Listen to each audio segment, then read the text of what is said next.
All right, welcome back, Chelsea fans, to another episode of the London is Blue podcast. That is right. I am your host, Nick, joined by Matt Law for a Matt Law special. Matt, how are we doing today?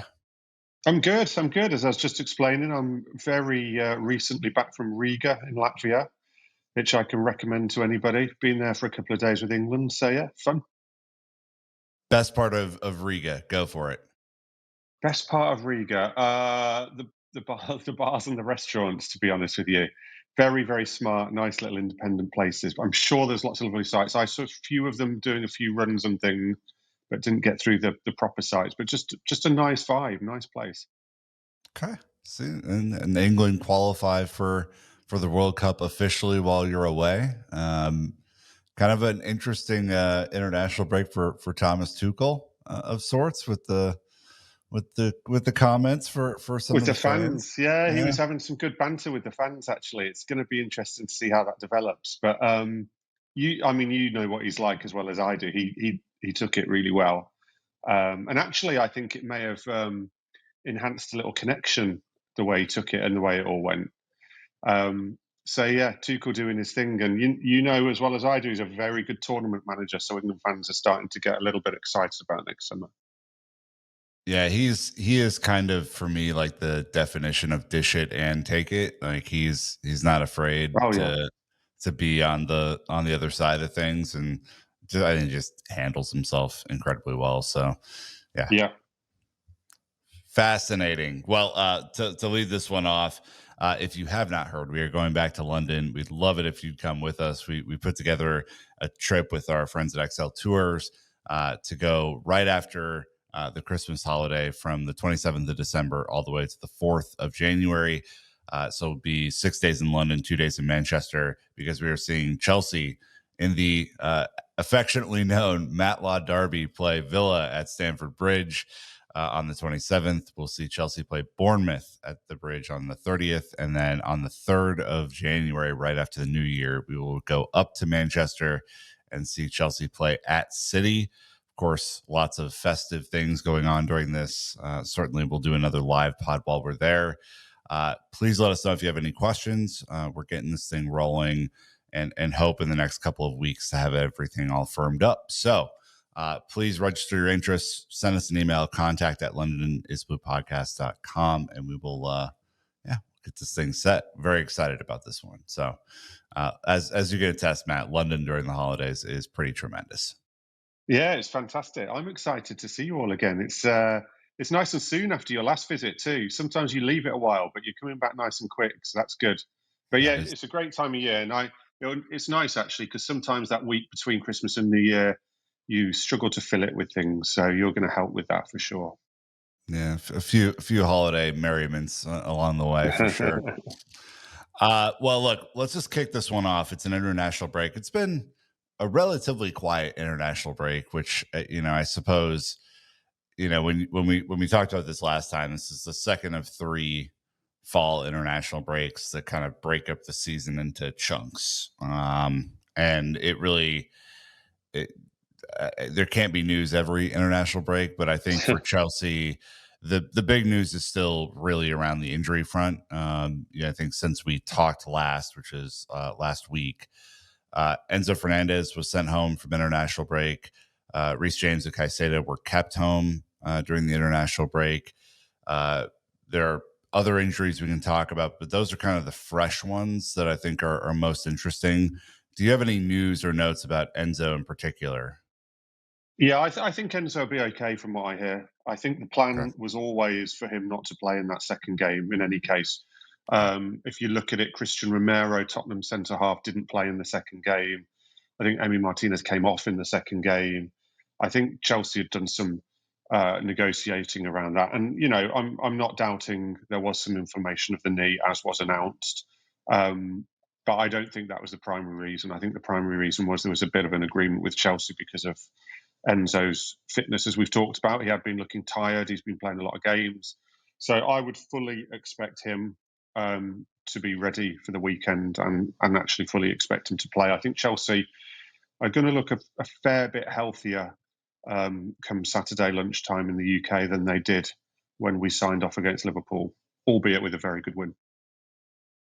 What about Reese and Caicedo? I think those are the two that were kind of, we're waiting on bated breath. Reese obviously got a bit of a gnarly kick to the shin during that Liverpool game, and like, Yeah, although that wasn't the reason for his withdrawal from the England squad. It was more of a small ongoing issue. okay. No one's really said what that is, and I haven't pried too much into it. But I think the expectation is Reece will be available. Of course, they don't necessarily have to start him, and if he has a little ongoing issue, they will continue to manage him. So, he might not play each and every game every 3 days as it's going to be now in this next sort of block of fixtures. But I don't foresee a problem at the moment with Reece. It would just be about how they want to manage him through games like they always do. Moises, I've been speaking to people about Moises this week on matters that I think we'll come on to regarding his agent and whatnot. Don't get any feedback that there's a problem with Moises. I think that was, again, a planned thing. I think the Ecuador games, if I'm right, were just friendlies. I don't think they're Mhm. qualifiers. So, Yeah, again, common fully, common bowl is done with qualifying now, so yeah, yeah, I think everything from here on out is just preparation yeah. and So again, I think there's been a little bit of negotiation. I think Chelsea actually have done quite well with managing to work behind the scenes with federations and have some good relationships with federations to help keep their players healthy. one that might be a setback as we did a little bit of guessing last week was around Cole Palmer, who it looks like might be Yes. out for longer than what was originally kind of slated. Do you kind of align with the theory that he might miss all seven of these matches in this window between this international break and the next one? He could do. Um, they've clearly taken a decision on Cole now to try and give him a proper rest because the message I keep getting back on Cole is that if they really wanted to play him or he really wanted to play, he and that's not going to happen. Don't get me wrong, but he could Yeah. physically play, but you'd obviously be taking some enormous risks in terms of then losing him for a very long time. So they're trying to avoid surgery, obviously. They're trying to rest him for as long as possible so that when he comes back properly fit rather than trying to sort of patch him up. So that's what's going on. In terms of whether it's kind of difficult to predict that, but I'd say it's more likely that he were not to play in this little block of run, this little block, than he were to. Let's put it that way. But whether he manages to get a game at the end of it or something like that, I don't know. And he might want to as well. I mean, I know this won't be of massive consequence to Chelsea fans, but I think he might be looking at the next international squad and thinking, I just need to be in that because there's only one after that until the World Cup. So he might want to play a Chelsea game, otherwise he's not going to be in that next England squad. And then there's not another England squad till March. So there's some decisions to be made around Cole for sure. I mean, obviously, if this is kind of a lingering thing, and again, disclosure, neither one of us are doctors, so Yeah, we're not correct. talking medically about this, but more about Chelsea have seen these lingering injuries with many people, with Enzo Fernandez's hernia a couple of years ago, with all of the hamstrings that have gone, in the last couple of years. Like if you if you don't do proper rest, you're just putting yourself in danger. Like there's kind of no other Yeah, and you're substitute for kind of rest, just is there? kicking the can down the road because in virtually every example, it catches up with you at some point. Whether you get through 1 month, 2 months, 4 months, 6 months, it tends to be that it catches up with you at some point if you just keep kicking the can down the road. Um, and clearly, this is the time of the season where if he's going to have to miss a chunk of fixtures, you do it when you're not actually. I know you are playing things in that you've got to stay in things. You've got to keep yourself in a position to challenge, but nothing's being decided at the moment. You really want people fully available from sort of December, January onwards. So this is the time to do it, and it feels like they've taken they have taken an internal decision to try and do that. So I think there's every chance we don't see Cole, or maybe see Cole for one game or 60 minutes somewhere or something. Okay. Do you have any update on Benoit Badiashile or Josh Achempong?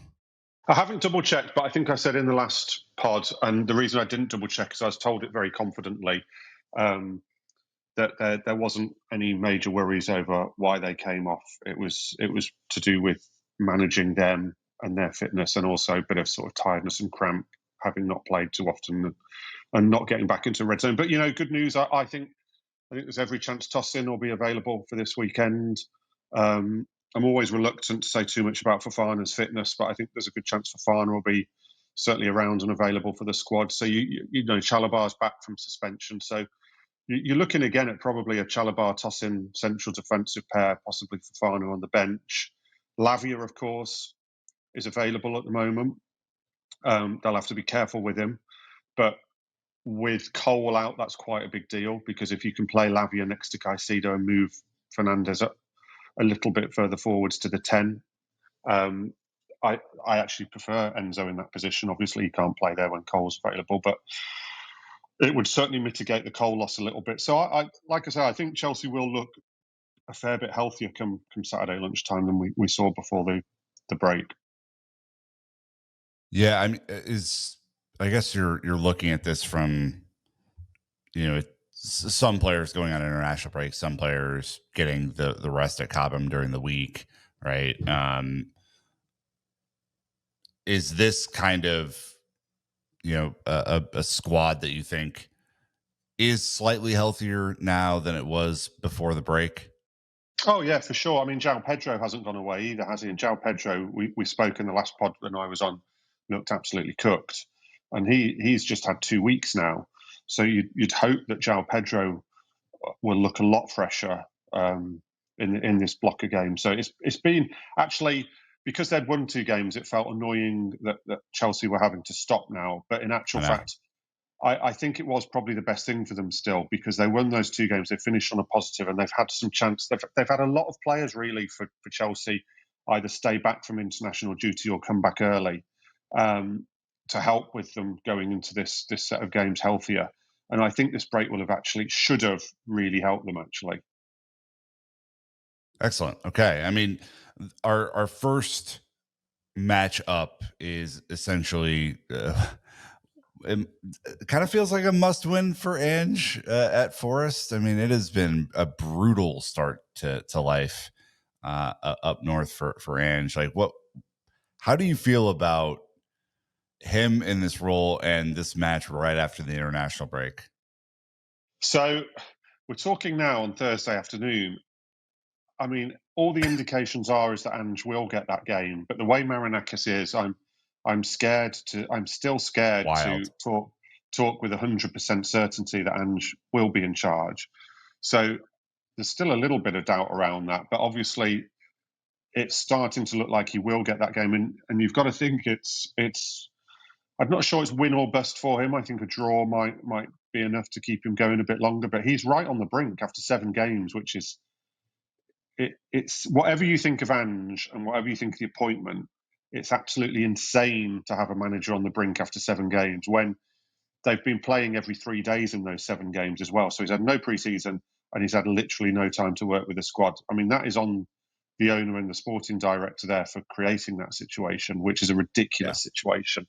They're not in a good place, but they badly need a win. And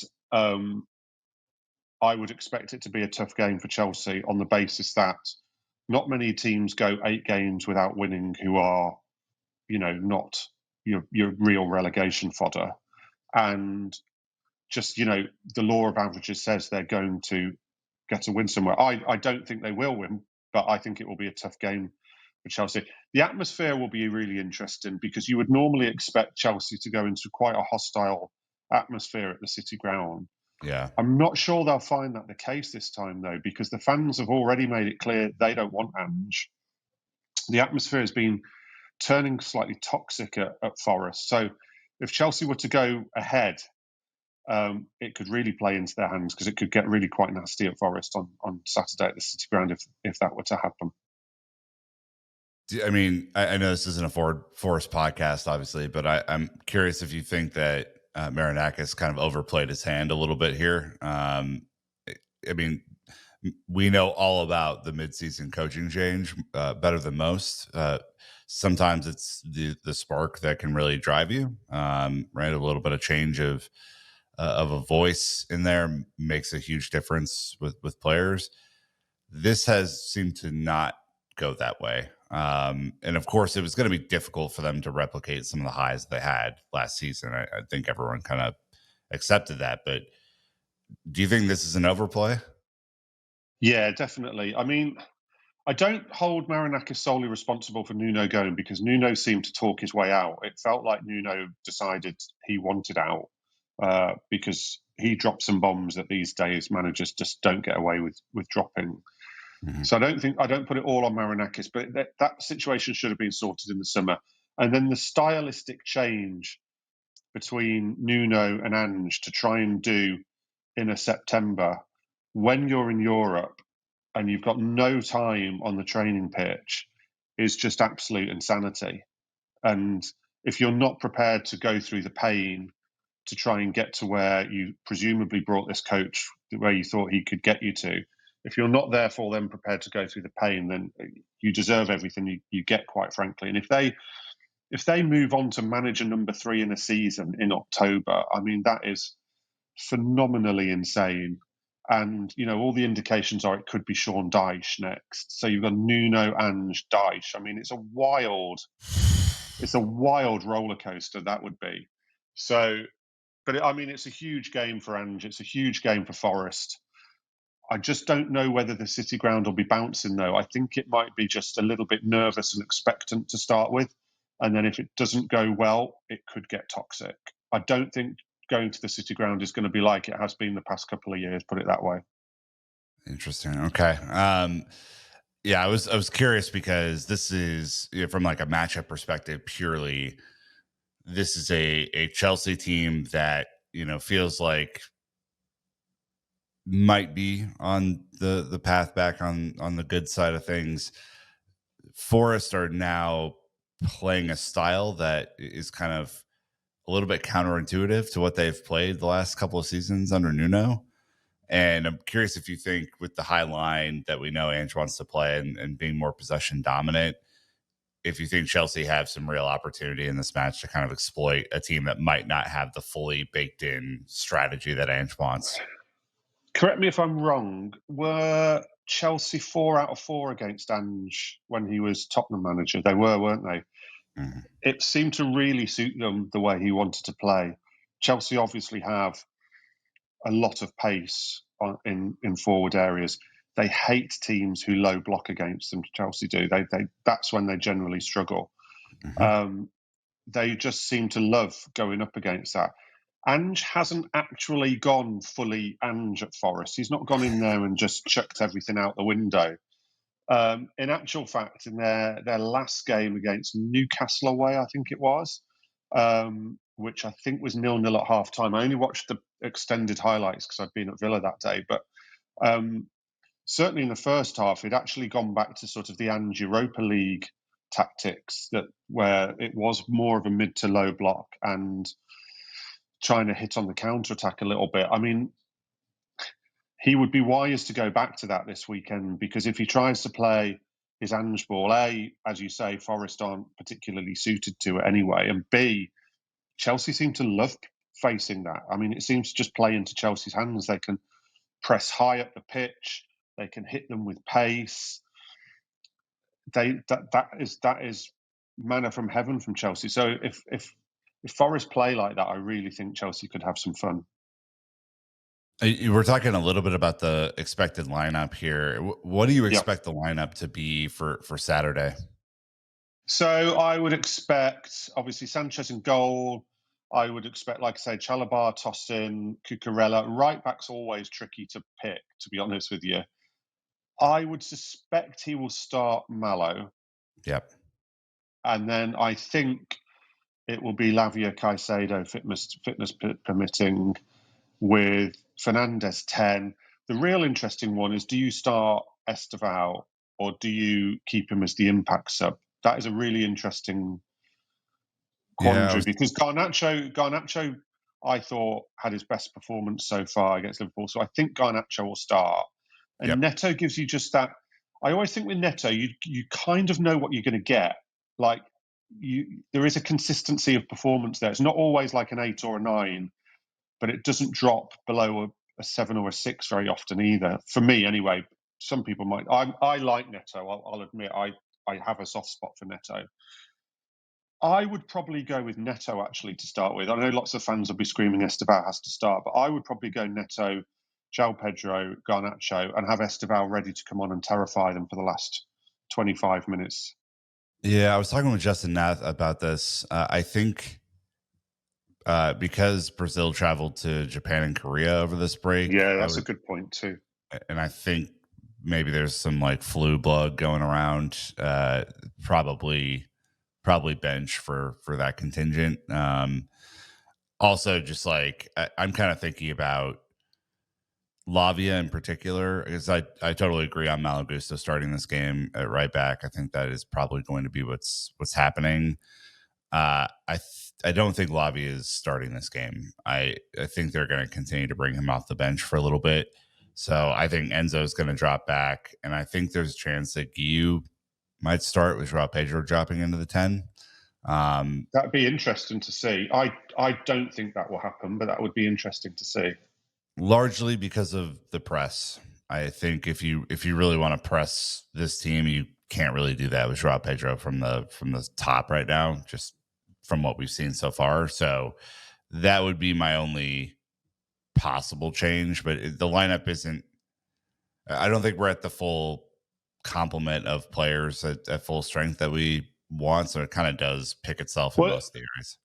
as you say as well, the slight complication is particularly with Reece and Lavia, is they can't start every game and they play every Mhm. 3 days. So it's hard to predict where they will look at their starts and where they will look at they can come on for a last 20 minutes, because it will be either or, really. Reece and Lavia may well play in every single game if they can stay healthy. But we know they're not going to start every game, and it'll be a case of picking where's best to start them and where's best to potentially have them for the last 15, 20 minutes. That's really hard to predict. So that's where my doubts lie as well a little bit.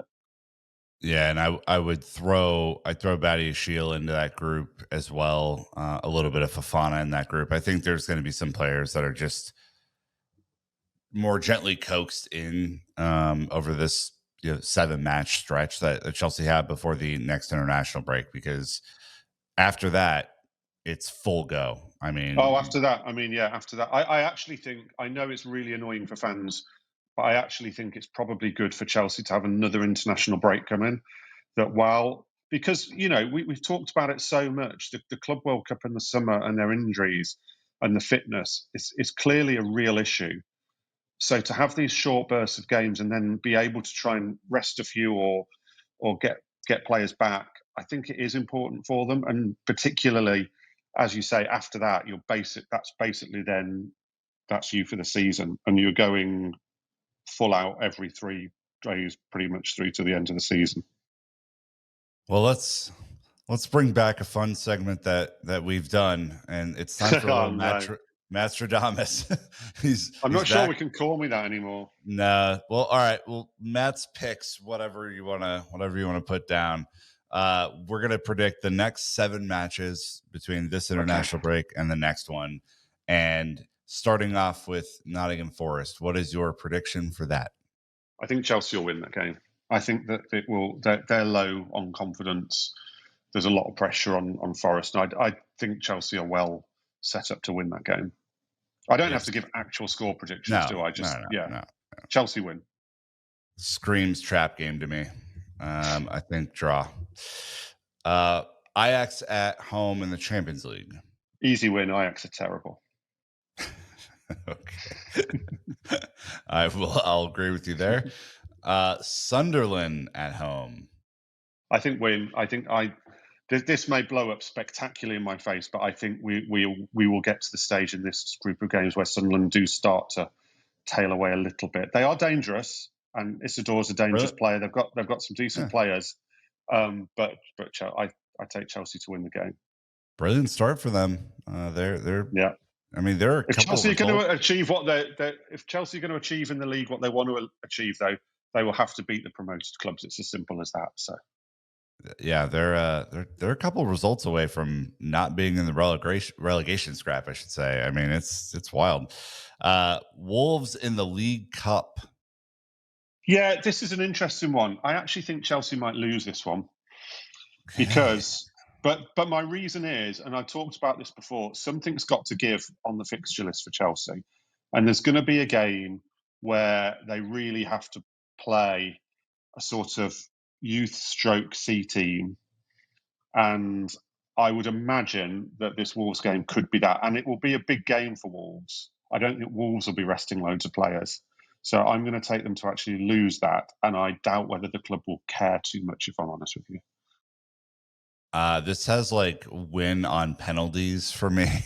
Okay. Like this, I think it's going to be a very bad game. Like I think it's going to be a real scrap apple sort of game, and I just think Chelsea will win it in penalties. The biggest match of this entire set is Spurs Yes. away on the 1st of November. Thoughts and feelings? Chelsea to win. I've Spurs at the moment this season have started the season well, but they've been much better away from home than at home. They haven't quite figured out how to play Frank's style of football at home. They're much harder to beat now, but it has led to they lost to Bournemouth, they drew with Wolves at home. They've not been convincing at home. Now they've got a few games to rectify that, and by the time we come to it, they may have rectified it. But at the moment, I would take Chelsea to win that game. Okay. Continuing our 3-point lane status there. That's excellent. I've gone you 3 out of 3 in the league so far. It's I just, mean, you're going to be top of the league by the end you're, of this. you're scaring me a little bit. You're scaring me a little bit. Probably I think the most interesting match in this whole set is Karabag away, going back out east to meet up with our friends. Thoughts and feelings on Karabag in the Champions League on November 5th. My main thought is I'm delighted I'm not going. I'm What, a little Kazakhstan in the winter? Come on, what's wrong? exactly, and I think it's like a 5-day trip if you go or something, or a 4-day trip because of flights and things. So I'm not. That's the Chelsea Champions League game I am not at. You've got to think they'll win that game. You've got to. Karabag have been 2 for 2, I pretty know, and impressive. actually, I listened to a very interesting. I've there's a few European podcasts I do try and keep up with to help my Champions League knowledge, and there's a lot of people saying Carabao will shock people this season and will qualify for the next stage of the Champions League. So shouldn't be too flippant about that game actually. But if Chelsea have any designs on finishing in the top 8 and avoiding 2 extra games, they'll have to go to Carabao and win.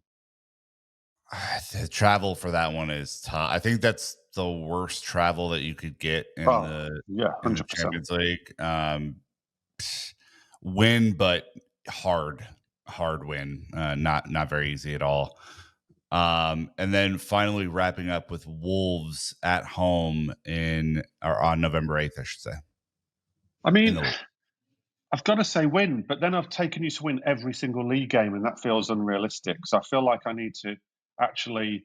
I'm gonna revert to a draw against Forest because I do think you'll beat Spurs. I'm going to revert to a draw against Forest and win Wolves because I can't see you winning every single league game. But when I've just gone through it, that's what I've had you to do. Look at the optimism out of you. It's just fascinating. You have us dumped out of the Carabao Cup. Yeah, yeah. So you're changing your official answer Changing to Forest to a draw. I'm going to okay. change Forest to a draw, and I'm going to go win against Wolves. And I'm only doing that on the basis that if you ask me individually, I'll say win on all of them. But then as a group, I think, yeah, are they really going to win all their league games from now till the next international break?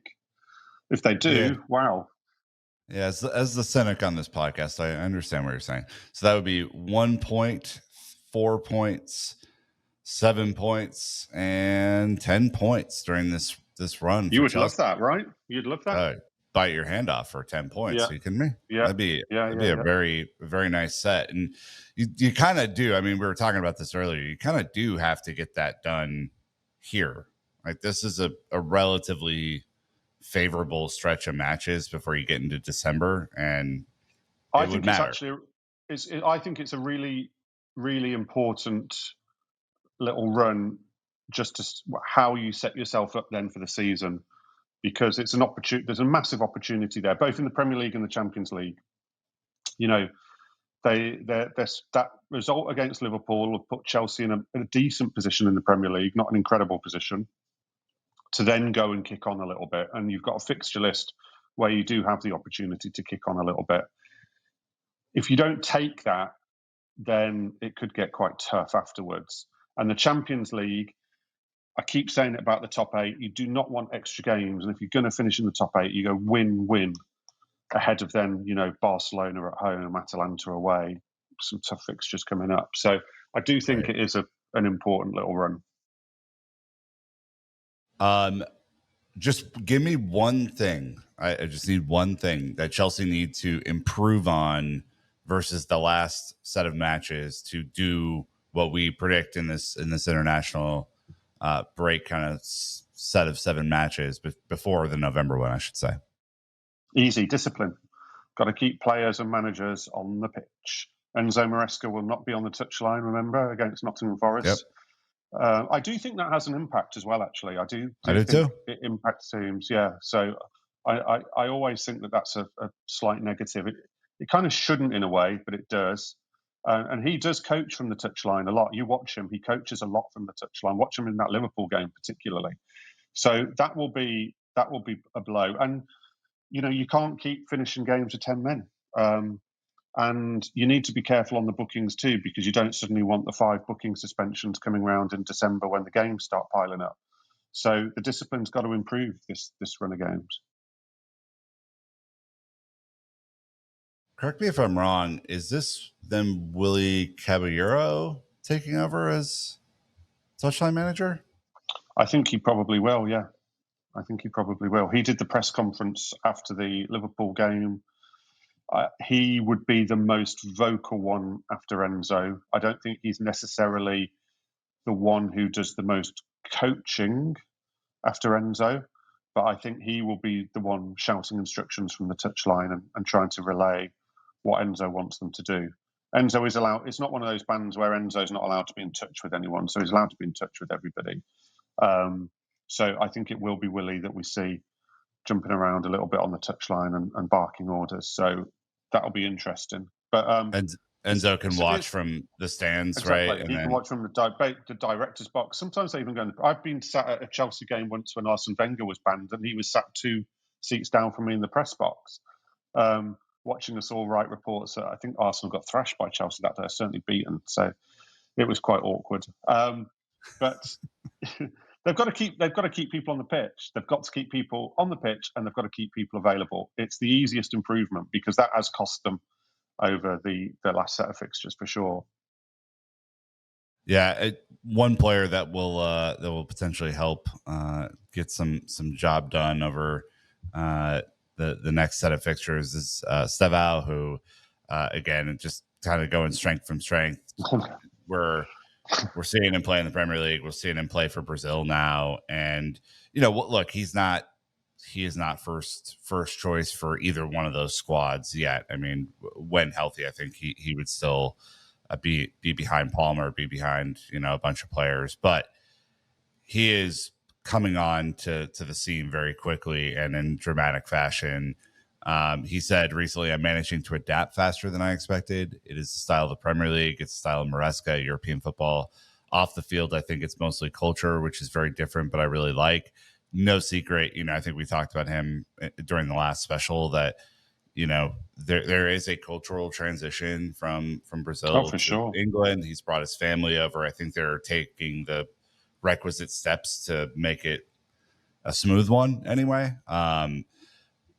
Man, kid is just exciting though. There are a lot of people trying not to get too ahead of themselves right now, I think. It's really difficult. He's really exciting. I saw, Pat Nevin had talked about him to the BBC during the international break, on the back of him scoring for Brazil and just saying he can be what he wants to be. And Pat Nevin knows a winger when he sees one. I was about to say he loves Pat. Has to love him. It's like a Pat. Yeah, Nevin I haven't sort of spoken to player. Pat about him. I've just seen the quotes, but I mean, as I say, he knows a winger and he will love him. it's hard not. It's really hard not to get carried away. Really hard. And I saw him score. I, I saw that he scored for Brazil on international duty, and I just thought I kind of already envisaged the fact that this lad could do something crazy at the World Cup. I mean, that's how you're thinking of him now. That he could go to the World Cup and do something absolutely insane and just shoot into the sort of worldwide global stardom. That's how it feels at the moment. But we should try not to get too carried away because he's a very young lad, and there will be bumps along the road. But yeah, and that's why again, when we talked about the starting lineup at City Ground, I think it might help him not to start that game. Yeah. It's on the telly as well. I'd imagine a lot of the build-up on the telly will be around on the TV in England, will be around Estevao because of what happened against Liverpool. So but it's extremely exciting. I mean, if I was a Chelsea fan, I'd be so excited about him. Yeah, there was some commentary I saw where it's like it's all great right now, but winter is coming, and it's we are on the pathway for a period that Chelsea have historically struggled in. Yeah, Candidly, is this kind of December yeah, January period. So let's see if maybe he can be a spark that helps us avoid the lull. He was also part of the Golden Boy list released earlier this week, which is him, Jarell Hatto, Kenda, and then Sar made the list as well for that yeah. one, I which I saw thought that. was Yeah. really, really interesting. So just a little bit of a thing for some of our young players.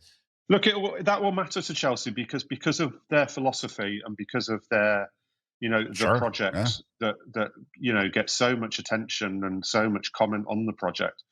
It's important for them that if they are going to buy these young players, that they are considered good, and to have that they will definitely take encouragement. The fact that they've got four, they haven't all played for Chelsea yet, obviously, Quenda and Sarr, but they will take huge encouragement from the fact they basically have four players on that list. That will matter to them. 100%. And Kenda does look a player. So I've not very, really very seen him yet. I've got to be honest. I've only seen what you see on kind of social media clips and things. probably the biggest news in what was otherwise an entirely boring international break for the most part was this Caicedo Yes. contract agent statement thing that was put out. And look, I think you've kind of dispelled that this was kind of a nothing burger in a lot of ways. But could you explain what happened here and what the club are looking to do with him and his new contract?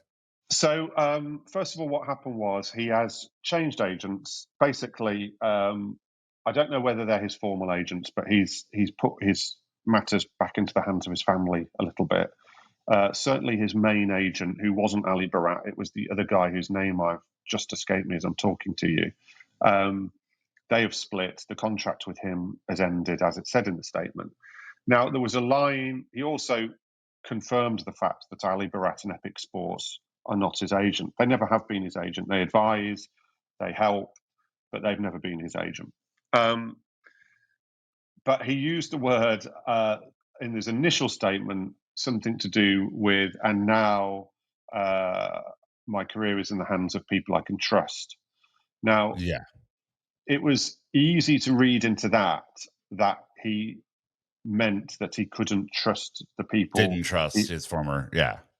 In actual fact, it was his way, his very clumsy way, and it won't be him, it'll be some PR firm or something. It was a very clumsy way of trying to say that his matters are going into the hands of his family, but for some reason they didn't want to actually say the family. So he was actually saying, I'm putting my affairs into the hands of people I can trust. Brackets, when you do some ringing around his family. It wasn't meant as a dig at the people who the agent he had split from or Ali Barat, but obviously it did read that way initially. And very quickly, the statement was amended because everybody went a little bit mad of what's happened. Why have they had this massive fallout? Ali Barat and Epic Sports are known to be close to this Chelsea ownership. They've done a lot of deals. Is that a big problem? And of course, nothing was in that. Now, in terms of Caicedo's wider situation, clearly as well, the other thing that happens, and look, I will count myself as one of this, is when a player does change agents, you do think, why are they changing agents? Are Sure. they Yeah. A, thinking about a move? Are they B, unhappy with their contract? they see want a new contract. Certainly, Caicedo is not after angling a move. He's basically contracted the club till 2032, I think. He's got 8 years. He signed an 8-year contract with the option of a 9, and the option is with the club. So he basically signed a 9-year contract. So the length of the contract isn't an issue. He's not looking to get out. I know people who spoke to him recently. He's quite confused by any notion that this would signal he wants to leave or thinking about his future. The club will reward him. It may not necessarily be what we all think of as a new contract. So Cole and Jackson are different. They came in at a much lower level wage rise than Caicedo. To do what they needed to do with Cole and Jackson in terms of putting them at a level where they needed to be, it was felt the only way to do that was to do that into a formal contract extension. They put 1 year on and they announced it, and the wage just completely changed. And, they would have had a new contract as such with a different number on. Sure. I'm told with Caicedo, that could happen with Caicedo, but with Caicedo, he came in a much higher level because he was obviously a British record transfer when he signed.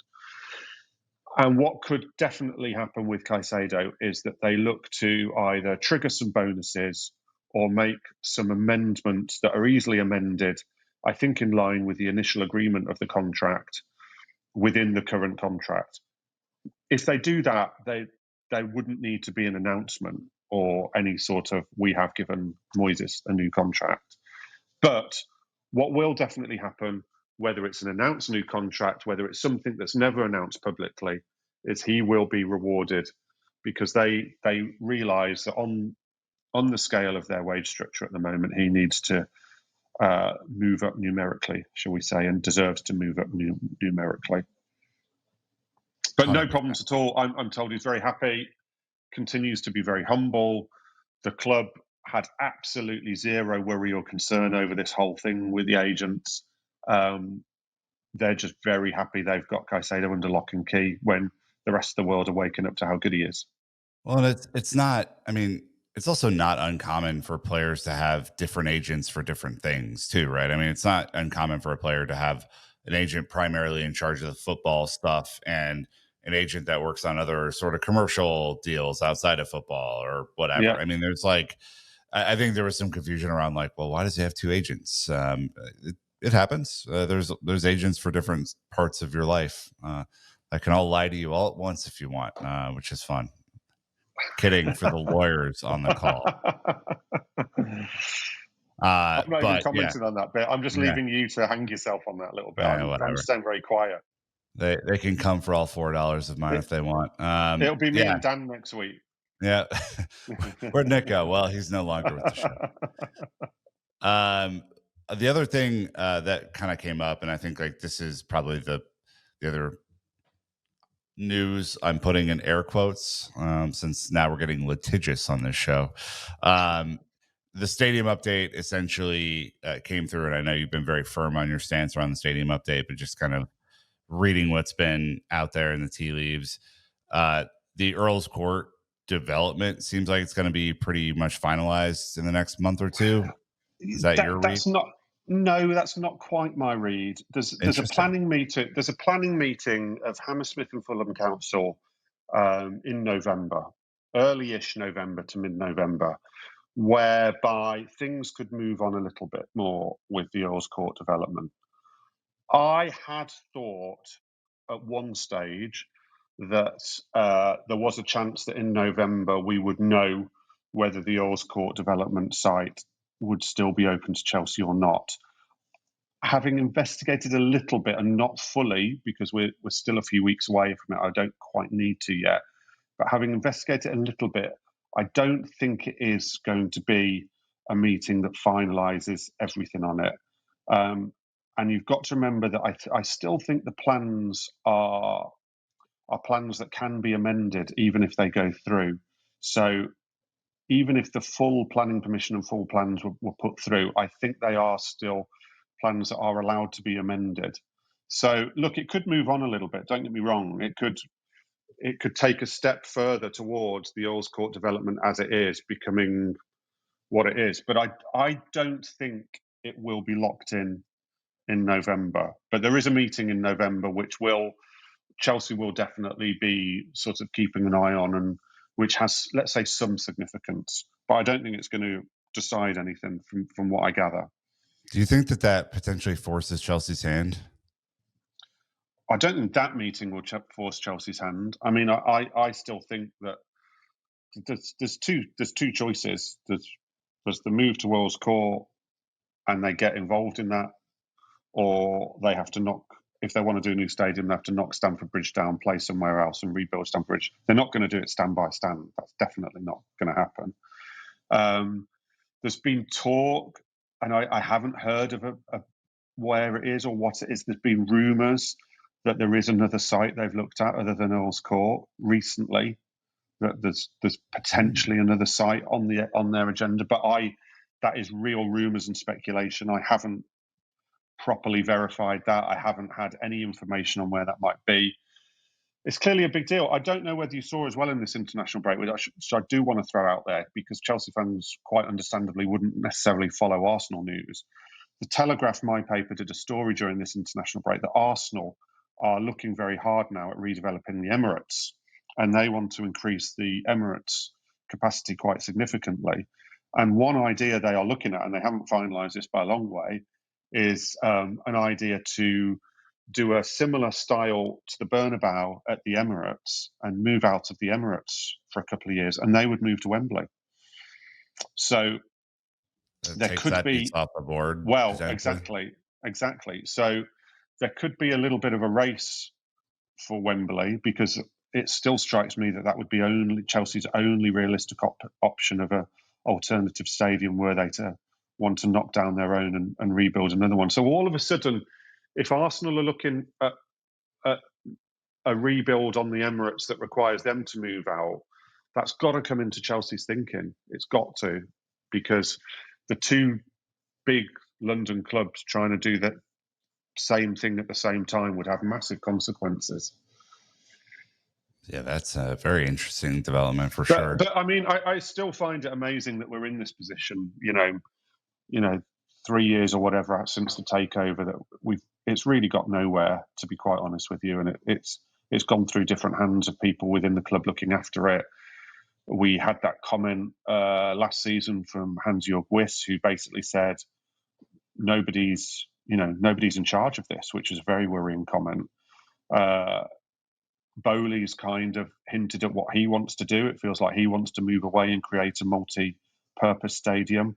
We haven't really heard anything of what Clearlake prefers to do. The assumption is therefore that Clearlake might favour staying at the Bridge, or the assumption might be as well that Clearlake think, do you know what, we haven't got the stomach for it at the moment. We don't want to do that. It's too much hassle. It takes too much time. We don't want to do it at the moment. So, but look, you've now got Everton with a better stadium. You've got Arsenal, who will do something with the Emirates. How they do it or what that entails, but they're going to do something with the Emirates.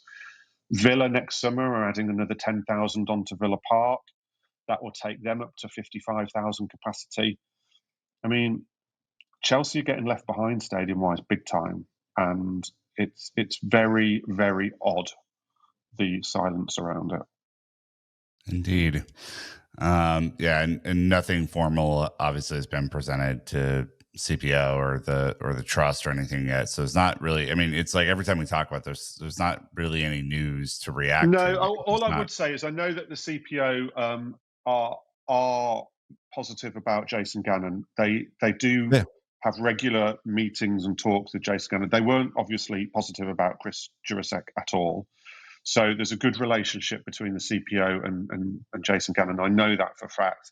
And I know that even though there aren't necessarily big updates or big movements, there seems to be ongoing dialogue there, which is healthy.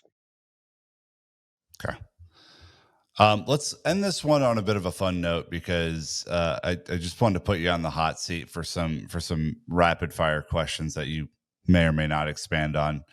Totally up to you, but just wanted to go through your experience as a Chelsea reporter over the number of years that you've been around the club and get a sense for some of the burning questions that have come up via past Discord chat and other things. So, uh, who is the most underrated Chelsea player that you have seen since covering the club?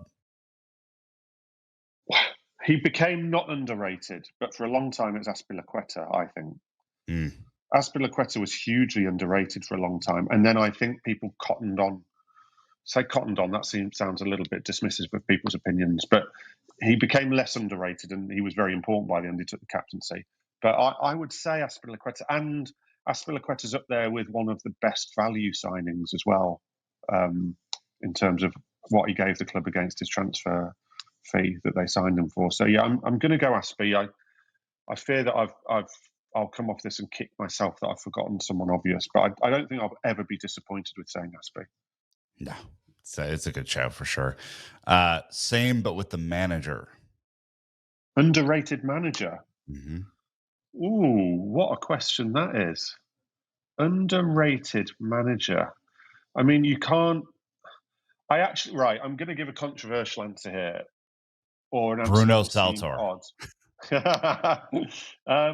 I still think what Conte did in winning the Premier League in his first season, I think that achievement is underrated because the mess that the squad was in and the Oh yeah, disharmony within the club, and the fact that if you actually look at it, they didn't do that much in the transfer window for Conte that summer. I actually think what his achievement in that first season of winning the league, did he win the FA Cup in his first season as well? Was it a double or was it just the no, league? no, it's Um, just the league. just the league. I think that achievement is underrated, and therefore I'm going to give it Conte. Okay. What is the best goal you have seen at Stamford Bridge? Oh my God. The goal I still love seeing the most is that Hazard goal against Arsenal. Do you know the Mm. one I'm talking about? Oh yeah, yep, Um, yeah, that always sticks in the memory. The Hazard goal against Tottenham in the Battle of the Bridge. What a goal yep. that was. A lot of my fondest Chelsea memories do revolve around Eden Hazard. I will confess that. So whenever I think of like whenever in my mind's eye, when you say what's your favourite goal, those two just immediately spring to mind. So those two. There you go. What was your favorite Chelsea manager to interview while you were at the bridge? It's got to be Jose. It's got. I Yeah, mean, Jose. Jose can be absolutely horrible to interview because if he's in a mood or he feels that you've wronged him or said something wrong, it's a horrible experience and it can be very difficult. But when Jose's in the mood, there's just no one better. He's just absolutely gold. We've been lucky with them though. I mean, we've been really lucky with Chelsea managers to interview because Tuchel is incredible to interview. Tuchel's won Mourinho's box office. So Mourinho can just come in and blow a room away and leave you all just with your mouths wide open. Tuchel's not so much that. Tuchel's more a guy of you spend a fascinating kind of 20, 30 minutes with Tuchel, absolutely fascinating, and can talk on all kinds of subjects. Conte, of course, Conte could be absolute box offices too. You know, Conte's rants, you know, if Conte wants to rant and have a go at the board or have a go at Jose or whatever else. I mean, I'll never forget when Jose had left Chelsea and Conte and him got into this argument and they kept going back and forth when Jose was at Man United and they're accusing each other of all sorts. I mean, that was phenomenal. So we've been really lucky with some incredible talkers at Chelsea manager wise.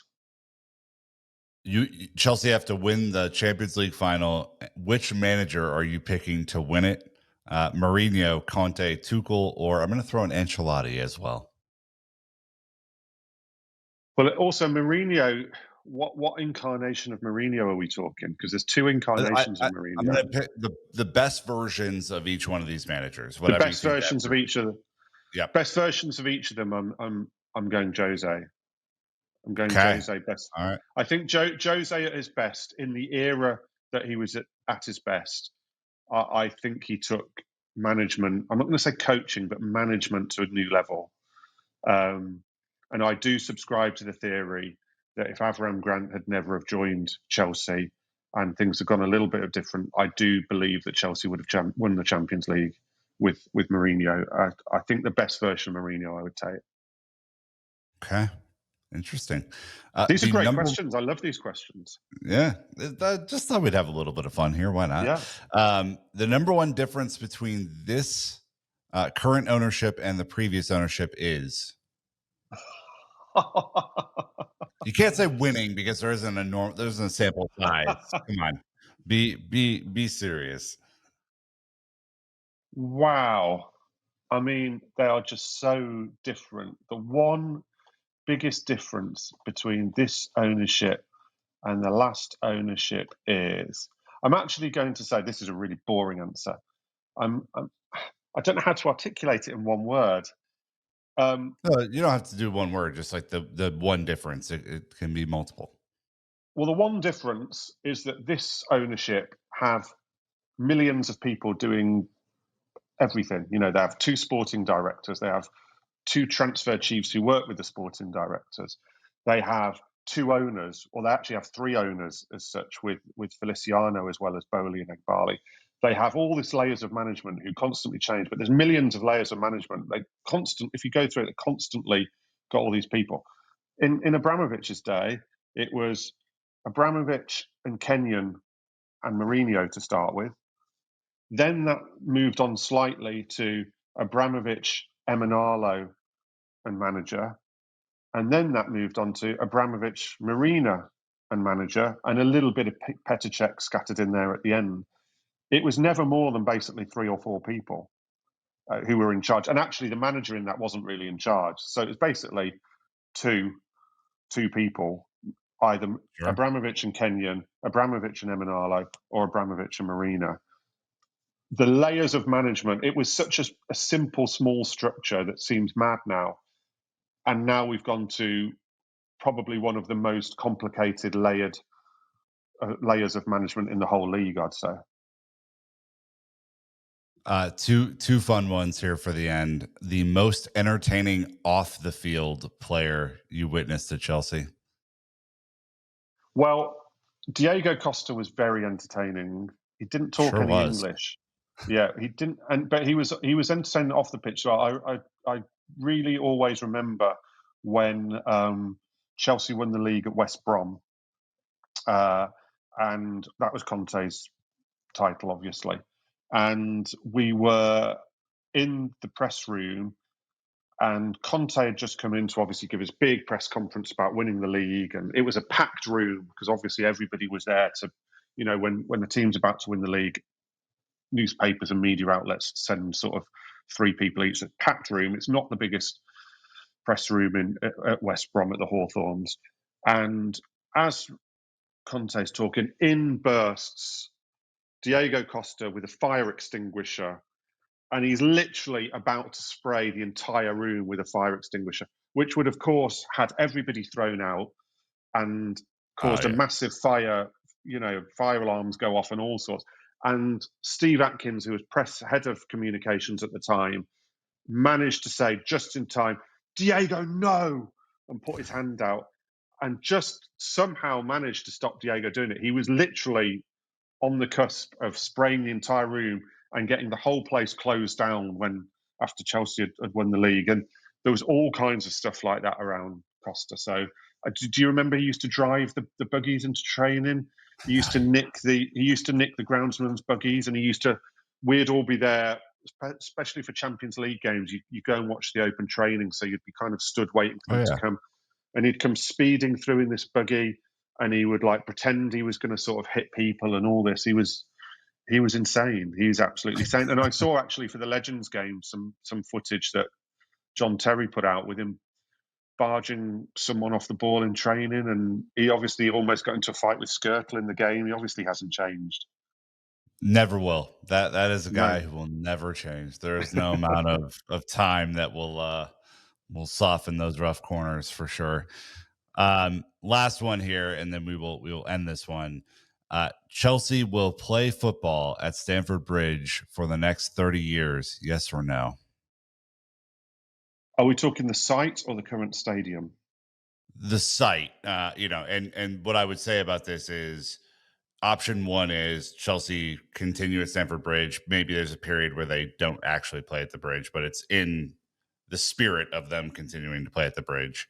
Or do they move site?